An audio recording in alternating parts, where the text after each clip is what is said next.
Bonjour Madame la Première ministre. Bonjour. Tout à l'heure, comme musique d'accueil, Patrick Martin avait choisi Don't Stop Me Now. Ça pourrait être votre hymne aussi, non? Bon, on va peut-être passer à la suite.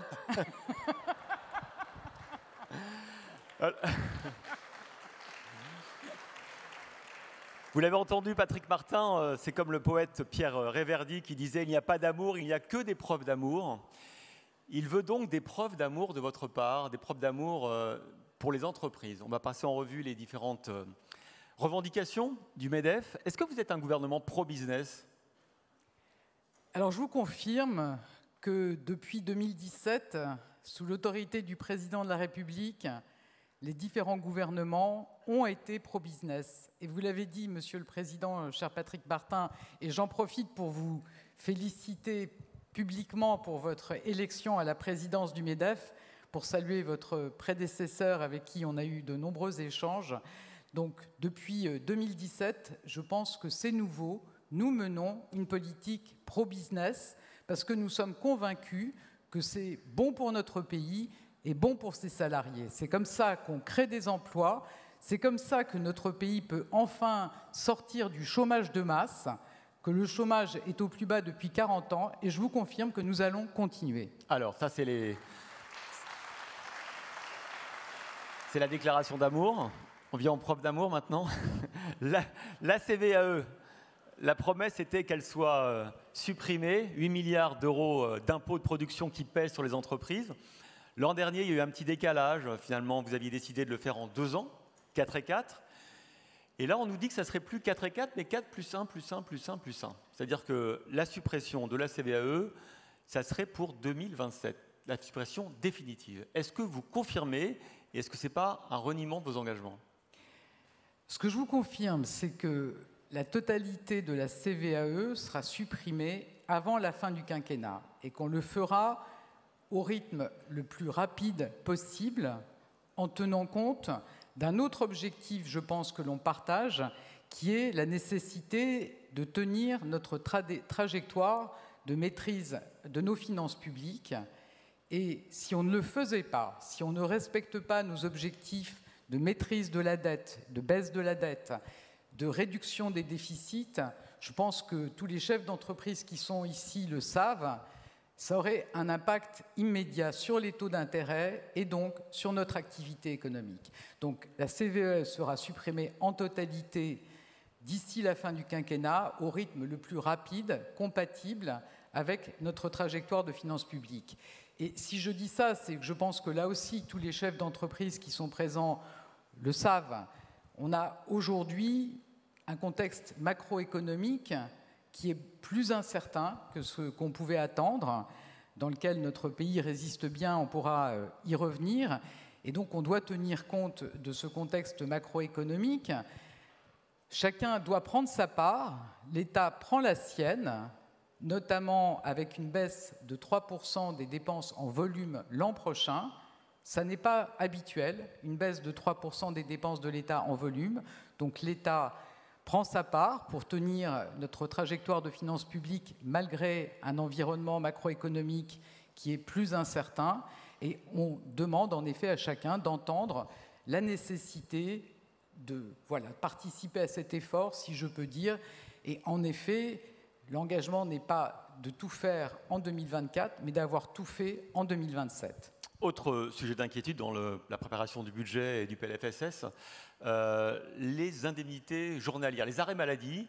Il était à un moment donné envisagé au début de l'été peut-être d'augmenter les jours de carence et donc de faire porter davantage aux entreprises et aux mutuelles le paiement de ces jours d'arrêt maladie. Est-ce que c'est une piste qui est abandonnée comme le semble indiquer votre ministre de la Santé? Alors, je pense que là aussi, c'est un constat qu'on peut tous faire.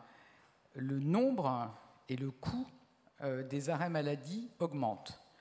C'est évidemment autant d'argent qui ne peut pas aller au financement de notre hôpital, au financement de notre politique du médicament. Donc je pense que tout le monde a intérêt à ce qu'on puisse contenir les dépenses liées à ces arrêts maladie. Une partie de la hausse, il faut le dire aussi, est liée à l'augmentation du nombre de salariés. C'est donc le revers, on va dire, de la bonne nouvelle d'un taux d'activité qui est plus élevé qu'il n'a jamais été.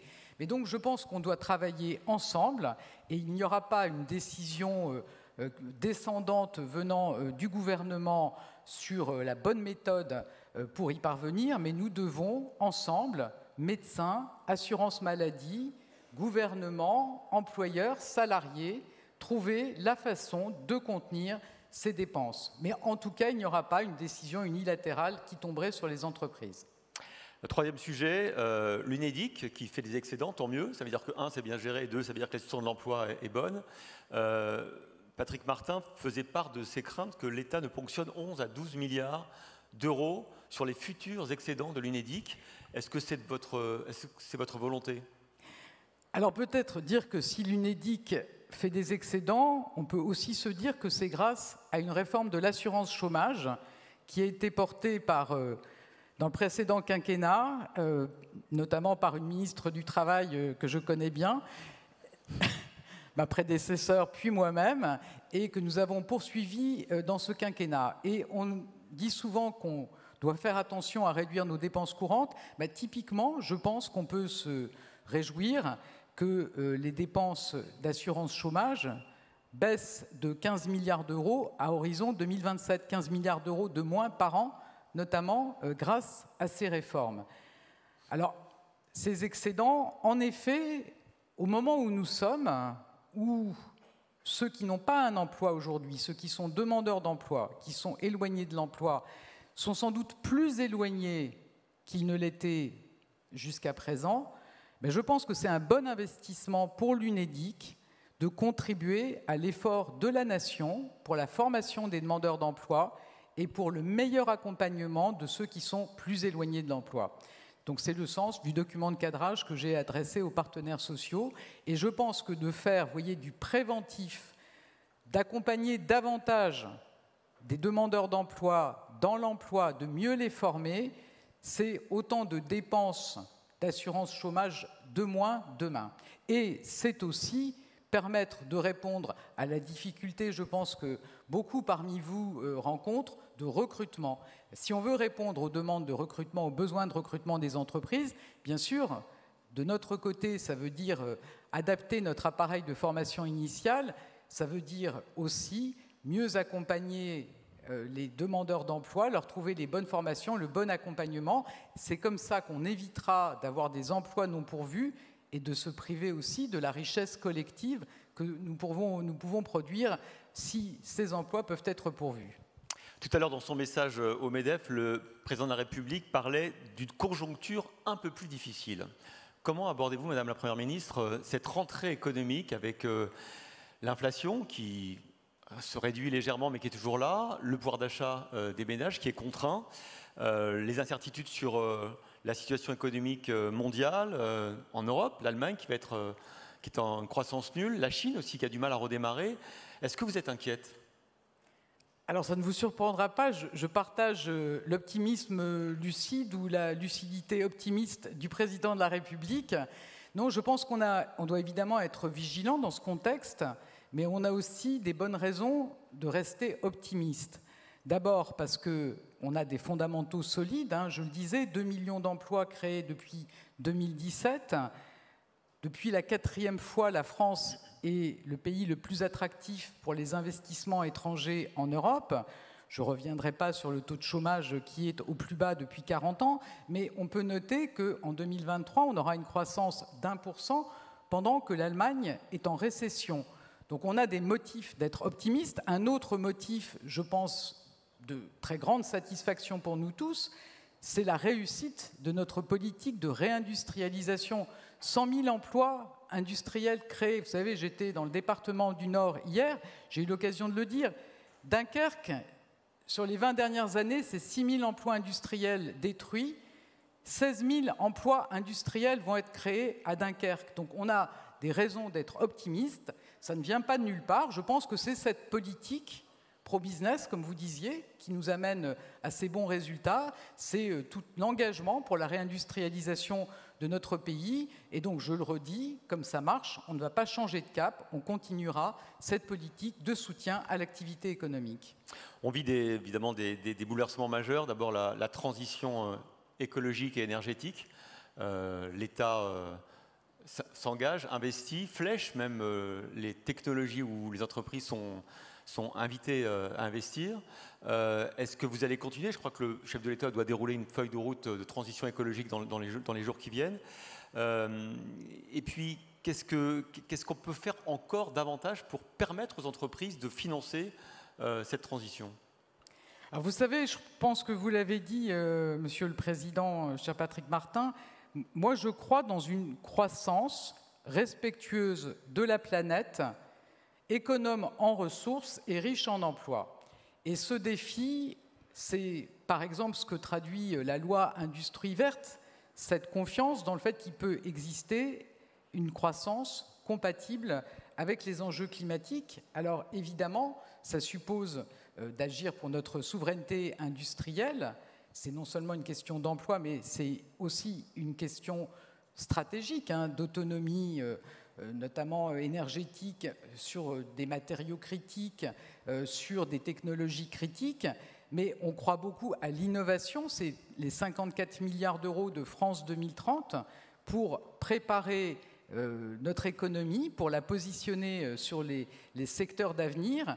Vous savez que sur ces 54 milliards d'euros, 20 milliards ont d'ores et déjà été engagés pour soutenir plus de 2000 projets d'entreprises de toute taille qui vont nous permettre d'être présents sur ces technologies d'avenir. Ça sera 1 million de véhicules électriques produits dans notre pays à la fin du quinquennat. C'est les gigafactories de production d'hydrogène. Donc c'est tous ces secteurs sur lesquels on souhaite se développer, continuer à permettre à nos entreprises de se développer, et on va poursuivre évidemment ces soutiens. C'est près de 6 milliards d'euros qui sont d'ores et déjà prévus aussi pour la décarbonation de notre industrie. Et donc je pense que ce combat d'une croissance respectueuse de la planète et des enjeux climatiques, il faut qu'on la gagne ensemble. Sans décroissance.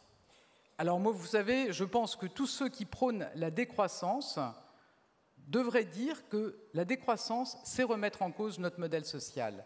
Et je ne sais pas s'il existe une Française ou un Français qui accepterait qu'on remette en cause ce bien très précieux qu'est notre modèle social. Donc sans décroissance, je vous le confirme. Autre révolution, celle de l'intelligence artificielle, que le président a d'ailleurs cité 2 fois tout à l'heure, du quantique aussi, de l'informatique quantique. Comment on s'y prépare? Parce que face à nous, il y a la Chine, il y a les États-Unis qui mettent des moyens colossaux dans cette technologie, dans cette révolution de l'économie et du monde du travail. Alors c'est effectivement un défi sur lequel notre pays veut se positionner. C'est en 2018 qu'on a présenté notre première stratégie pour l'intelligence artificielle. C'est ensuite la loi de programmation de la recherche en 2020. C'est notre stratégie quantique en 2021. Et notre objectif, c'est d'abord de maîtriser toute la chaîne de valeur, des algorithmes aux supercalculateurs, c'est d'anticiper aussi les impacts économiques et sociaux, et puis c'est de protéger à la fois les créateurs et puis les données personnelles. Donc c'est toute une stratégie que nous devons mener, qui concerne beaucoup de secteurs. C'est pour ça que, comme l'a proposé Bruno Le Maire, moi je vais créer un conseil stratégique de l'intelligence artificielle que je présiderai, qui nous permettra de prendre en compte la globalité de tous ces sujets. Est-ce qu'on peut faire des deals cet après-midi avec les entrepreneurs? Par exemple, l'emploi des seniors, la partie invalidée par le Conseil constitutionnel, il faut s'y remettre. C'est quoi le mode de travail, la feuille de route pour... Patrick Martin a dit qu'il était prêt à s'engager. Comment on fait? Et puis autre chose ici, on parle souvent de la trappe à bas salaire, le pouvoir d'achat. J'imagine que c'est aussi votre priorité en cette rentrée sociale. Comment on liste par exemple les effets de seuil? Parce que c'est vrai que beaucoup de Français restent longtemps, trop longtemps, sur le salaire minimum parce qu'il est avantageux pour tout le monde, pour eux, pour les entreprises qui payent moins de charges. Comment on peut essayer de petit à petit de lisser ces effets de seuil? Alors, je pense effectivement qu'il est impératif que nos concitoyens ressentent dans leur vie quotidienne, dans leur vie personnelle, l'apport de cette réussite, on va dire, macroéconomique. Et c'est comme ça qu'on changera peut-être le regard qu'on peut avoir dans notre pays sur la relation entre les contribuables et l'entreprise, comme ça qu'on pourra faire adhérer à notre politique pro-business, et si chacun en voit les effets dans sa vie quotidienne. Donc ça veut dire effectivement pour les seniors que les entreprises puissent s'engager, mais j'ai bien entendu, et c'est à l'agenda social sur lequel vous êtes arrêté avec les organisations syndicales et les autres organisations patronales, oui, il faut que les seniors aient toute leur place dans l'entreprise. Et puis, je pense que c'est aussi indispensable qu'on adresse le sujet des métiers dont on avait beaucoup parlé au moment de la crise Covid, les métiers de la première et de la deuxième ligne. Ce sont des métiers dont on a besoin et qui sont sans doute insuffisamment rémunérés. Et puis, moi, je suis aussi convaincu, vous savez, j'ai eu l'occasion de le dire hier, je pense que si on veut avoir de la cohésion dans notre pays, il faut que chacun puisse avoir des perspectives d'ascension sociale, de promotion sociale. Et ce défi-là, il faut qu'on le relève avec les entreprises, qu'on retrouve la possibilité de rentrer. Alors, il y a des entreprises qui le font, mais peut-être qu'on peut le faire davantage, qu'on rentre comme vendeur et qu'on termine PDG de son entreprise. Je pense à une grande entreprise qui fait ça. Et je crois que cette idée qu'on a la possibilité de rentrer sur les métiers peut-être les moins qualifiés d'une entreprise et de terminer au poste de direction d'une entreprise, c'est aussi comme ça qu'on créera de la cohésion dans notre pays. Et vous seriez prête à rediscuter de ces fameux effets de seuil? Encore une question supplémentaire par rapport aux craintes du MEDEF tout à l'heure. Vous avez abandonné aussi l'idée de baisser certains allègements de charges sur les bas salaires. Je pense que le chantier qui est devant nous, et je l'ai évoqué quand on a parlé de l'agenda social, c'est effectivement comment on sort de ces trappes à bas salaire. Alors, Geoffroy Roux de Bézieux avait eu l'occasion de nous faire une démonstration tout à fait parlante. Si donner 100 € à un salarié coûte 300 à l'entreprise et qu'à la fin, le salarié a 25, on voit qu'il y a quelque chose qui ne marche pas. Donc il faut absolument qu'on puisse améliorer ce mode de fonctionnement pour inciter aussi, en tout cas ne pas décourager les entreprises d'augmenter les salaires et que les augmentations de salaire se traduisent bien par du pouvoir d'achat pour les salariés et ne soient pas contrebalancées, par exemple, par une baisse de la prime d'activité. Donc je pense que ce chantier, il est crucial. Il concerne le gouvernement, les organisations patronales et syndicales, et c'est vraiment, je pense, une priorité, parce que les salariés... Vous savez, si vous rentrez dans une entreprise en étant payé au SMIC, et que vous vous dites que dans 20 ans, vous continuerez à être payé au SMIC, je pense que ça peut poser un problème d'engagement, de sens pour les salariés. Il faut qu'on sorte de cette situation. Vous avez donc devant vous des milliers de chefs d'entreprise qui représentent, on l'a dit tout à l'heure, plus de 10 millions de salariés. Si vous aviez un ou plusieurs messages à passer aujourd'hui, à titre de conclusion, qu'est-ce que vous aimeriez leur dire? Alors peut-être quelques mots pour terminer cet échange, pour dire que, en effet, nous sommes dans une période de bouleversement. Et le président de la République l'a dit, on est dans un monde multicrise qui bouscule nos certitudes et qui nous impose de défendre notre modèle démocratique et social. Et dans ce contexte, moi j'entends bien vos inquiétudes, vos interrogations. J'ai bien noté que certains craignent que les entreprises soient moins soutenues, peut-être qu'elles soient davantage taxées. Donc je le dis et je le redis, il n'en est pas question. Donc nous sommes...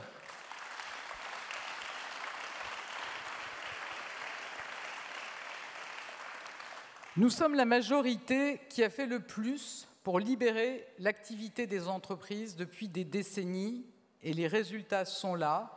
Le chômage est au plus bas depuis 40 ans. Près de 2 millions d'emplois ont été créés. Pour la 4e fois, la France a été désignée comme pays le plus attractif en Europe. Et depuis 2017, notre croissance cumulée est supérieure à celle de l'Allemagne, de l'Italie ou de l'Espagne. Donc en résumé, cette politique économique, elle marche, et ce n'est donc pas maintenant que nous allons changer de cap, il n'y aura pas de hausse d'impôts.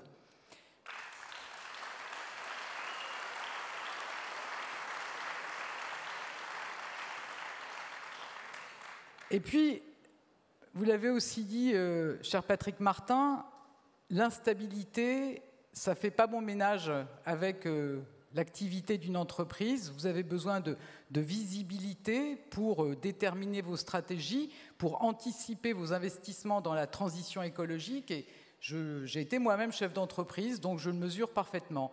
Donc, je le redis, on s'était engagé à supprimer totalement la CVAE, ça sera le cas, et d'ici la fin du quinquennat, on souhaite aussi, par exemple, pour certains crédits d'impôt, comme l'éco-PTZ, qui est important, évidemment, pour les bénéficiaires, mais aussi pour le secteur du BTP, donner de la visibilité jusqu'à la fin du quinquennat. Donc, ce sera effectivement de la visibilité, des règles qui seront stables jusqu'à la fin du quinquennat. Peut-être un autre point qui me tient à cœur, c'est moi j'entends beaucoup d'entreprises qui nous disent on est submergé, et vous l'avez dit, par les règles et par les normes qui ne sont pas toujours très lisibles. Moi j'ai une conviction, c'est que ça n'est pas la complexité de la norme qui fait son efficacité. Donc je souhaite qu'on puisse recenser avec vous les principaux irritants, qu'on puisse les lever sans renoncer à nos objectifs, et je suis convaincu que bien souvent c'est possible. C'est notamment le cas sur certaines normes environnementales, et donc on puisse engager ce travail en associant des entreprises, des parlementaires et l'administration pour avoir des résultats visibles dès 2024. Et puis peut-être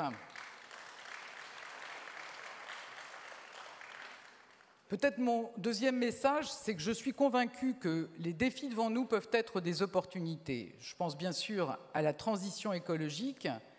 Le dérèglement climatique nous impose de bâtir un nouveau modèle fondé sur la sobriété et la décarbonation, mais je le redis, ça ne veut pas dire décroître, ça veut dire réinventer notre modèle de croissance, et ça passe par la planification écologique.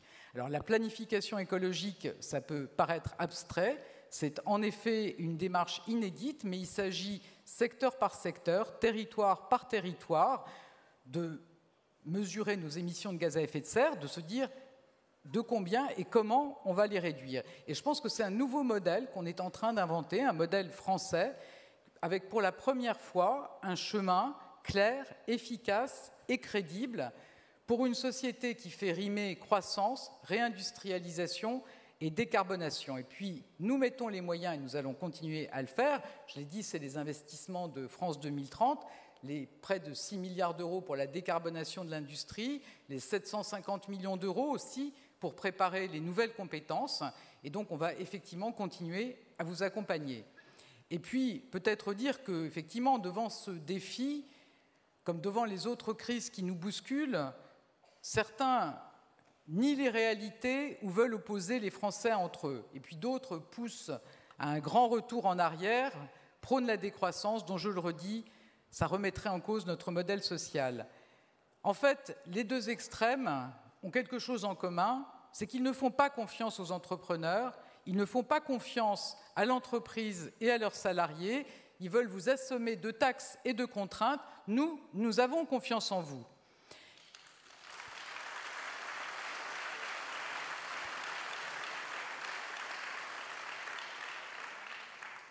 Et mon troisième message, c'est que la confiance que nous plaçons en vous, nous l'incarnons par des actes depuis 2017. Le corollaire, c'est évidemment l'engagement, et j'ai bien noté que c'était un des axes de vos rencontres. Je le redis, la politique de l'offre n'est pas naturelle dans notre pays, donc n'hésitez pas à en parler avec les parlementaires de l'opposition qui auront à voter les prochaines lois de finances. En tout cas, donc, ça n'est pas naturel, et trop souvent, les baisses d'impôts ou les aides aux entreprises sont perçues comme des cadeaux. Et s'il y a, là encore, je me répète, mais je pense que c'est important, s'il y a des résultats au niveau macroéconomique, il faut que nos concitoyens ressentent aussi ces bénéfices. Les statistiques, c'est bien, le quotidien, les résultats concrets, c'est encore mieux. Donc les entreprises doivent être à l'écoute de la société, à l'écoute de certaines attentes, frustrations, parfois des salariés, répondre à ces attentes et à ces inquiétudes, que ce soit la transition écologique, l'égalité des chances, les conditions de travail, le pouvoir d'achat. nous avons une responsabilité partagée. Nous sommes prêts à prendre nos responsabilités, mais je pense que c'est important aussi que les entreprises s'engagent sur le dialogue social, plus largement la participation des salariés à la vie de l'entreprise. Il est légitime, et en tout cas c'est une attente forte aujourd'hui, de donner davantage de sens à leur travail. Je pense aux rémunérations, c'est un sujet crucial. Il y a des métiers mal payés, je le disais, et puis c'est d'autant plus important ces sujets de rémunération quand des entreprises font des résultats importants. Je pense aussi aux conditions de travail, à l'emploi des jeunes, je le disais, au parcours professionnel, au temps partiel subi, aux discriminations à l'embauche, à l'accueil des personnes en situation de handicap et puis à l'emploi des seniors.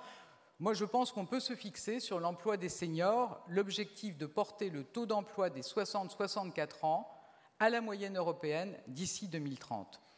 C'est à la fois un enjeu de responsabilité et de confiance, mais c'est aussi un enjeu vital pour les entreprises qui ont besoin de pouvoir attirer les meilleurs talents, et elles attireront ces talents en s'engageant sur ces différents points.